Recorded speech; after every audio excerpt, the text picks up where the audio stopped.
Hi friends, I hope you all are fine. So in today's video, I will share easy and quick way to download and install apps on your Windows 10 laptop or computer. Let's get started.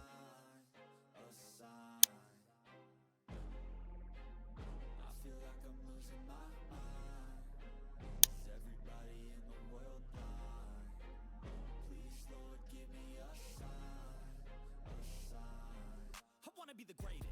Everybody on the fake shit. I look around and feel like everybody is the fakest. I make this every day and I'm impatient. Hoping one day I blow up from the basement. Statement, the top is so vacant. I don't hear shit that I think is amazing. Waiting for my day when I'm playing. Sold out shows for 1,000 faces. Hey, give me that crown. Get in my way and to be put down. It ain't your place, all this my town. If I want that shit, then I'll get it right now.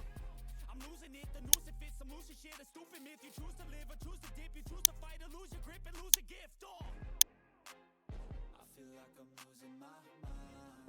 Is everybody in the world blind? Please, Lord, give me a sign, a sign. I feel like I'm losing my mind. Is everybody in the world blind? Please, Lord, give me a sign. Through this quick and easy way, you can download and install any app on your Windows 10 computer and laptop for free. Thanks for watching.